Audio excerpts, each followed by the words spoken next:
The universe has been around for about 13.8 billion years. A very long time, and the International Space Station is the greatest invention humans have ever created. To believe that we are the only life forms in the universe would be extremely naive. We may be visited and watched secretly by other beings who share the universe with us. Who knows? Recently, the International Space Station crew was about to capture what appeared to be an alien spacecraft, but NASA quickly turned off its camera. So, what are they trying to hide from the public? And why has NASA kept the secret visit of flying objects in space to themselves? Continue watching to the end to find out for yourself. The ISS crew spends their days researching the biological and scientific effects and how human life can be sustained in space for a long time. Of course, as with any other human, astronauts must eat, bathe, and excrete waste during their stay on the ISS. That sounds strange, but how does that work in a zero-gravity environment? This means that the gravitational pull of space does not push in any direction, which is why anything that reaches space is always suspended in midair. Let's discuss how the astronauts eat and bathe on the ISS. The astronauts on the International Space Station do not bathe because the water will not fall, but will float in midair. So astronauts clean their bodies with a wet towel and wash their hair with waterless shampoo. Because water does not flow in zero gravity, astronauts cannot wash their hands under a faucet as they would on Earth. Because of that, there are no sinks or showers on board a space shuttle. The bathroom is equipped with handholds and footholds to prevent astronauts from drifting off in the middle of their activity. They can sit or stand to pee, then press the funnel and hose against their skin tightly so that nothing leaks out. To poop, astronauts lift the toilet's lid and sit on the seat, just like on Earth. However, because zero gravity would not allow their poop to enter the sink, a higher density liquid is used to push it down the waste sack. Space station crews usually use sleeping bags in small crew cabins. This is because each crew cabin can only accommodate one person. At the end of each mission day, astronauts are scheduled for 8 hours of sleep every day. With all these ridiculous conditions, can we say that astronauts are usually well paid? A civilian astronaut in 2020 can earn between $66,167 and $161,141 per year. According to the U.S. government's 2020 pay scales and a NASA job listing, we are now in 2023, and we have no idea how much their paycheck will increase. The station is a collaboration between several countries, including the United States, Russia, Europe, Japan, and Canada. Other countries, including Brazil, Italy, and China, also contribute to the ISS. However, each country has its bases on the ISS, so astronauts from different countries don't work together at the same base, though astronauts communicate and share experiment activities and specimens between the different bases of each country. How do astronauts get out of the ISS for spacewalks? Before the EVA from the U.S. airlock, the astronauts put on masks and go through a pre-breathe protocol in which they breathe pure oxygen to reduce the nitrogen concentration in their blood. They then suit up in the equipment lock with the assistance of 1 or 2 unsuited astronauts, while the suits are connected to power and oxygen. The astronauts remove their suits from the airlock umbilicals and open the external hatch door. Then, they attach their safety tethers to the hatch's handrails and descend into the void, one after the other. However, nothing compares to going outside for a spacewalk. Nothing beats being alone in the universe, opening the hatch and pulling yourself outside into the universe. The experience is similar to driving on a mountain road that is slippery and has a lot of curves, and you can't really see anything because there is a cliff falling away on one side and another cliff rising on the other. But then you turn a corner and exclaim,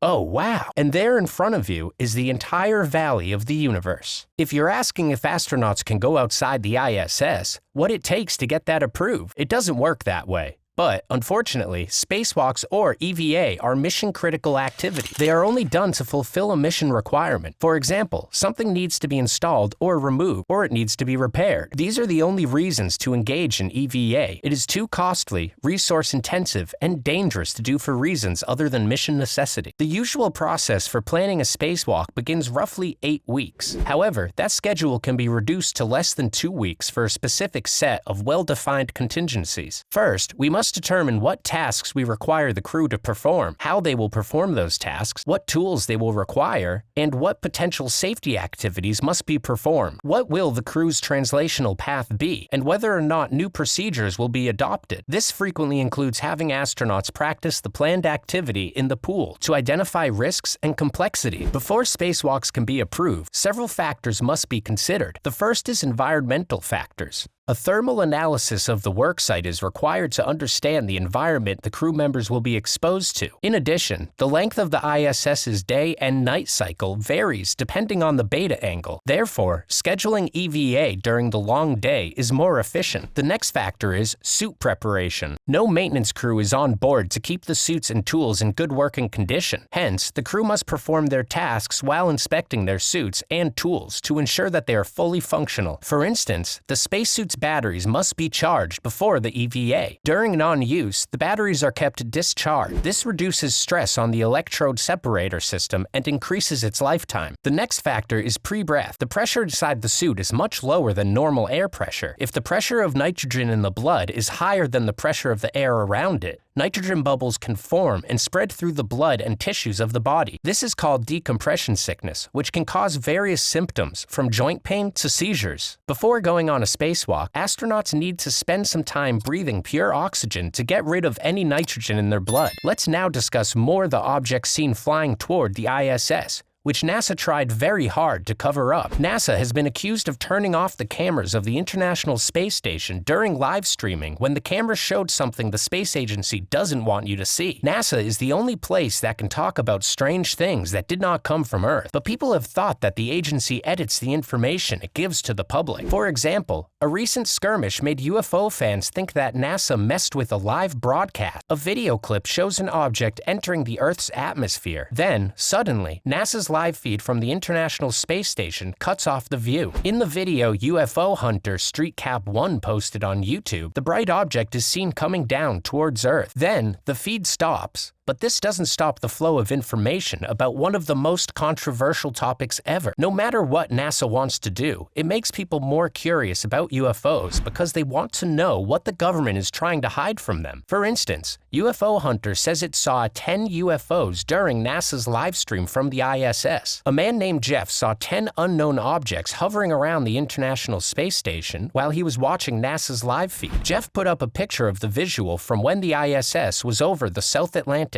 He also sent this screenshot to a YouTuber named Michael, who calls himself a full-time Earth Watchman. An Earth Watchman keeps track of changes on and around Earth to find hidden reasons for different things. Since then, the screenshots have been seen by hundreds of thousands of people. This event reminds us of the famous mental incident that changed how people talked about UFOs for a long time. But, unfortunately, it also had all the signs of an official cover-up at the time when it was much easier to stop the flow of information. But the most critical question is, why did NASA turn off the ISS camera from having a clear view of these objects? And now the public is curious to know more. And worse still, the public is curious about the destination of these objects. Whether the objects were sent from an alien world, which we humans have been guessing to exist for a long while. Will NASA later reveal the objects? While they decide what to do, NASA is having huge trouble in Launch Tower in after-launch trial of his ship. What will they do to solve this? Click on the video to know more.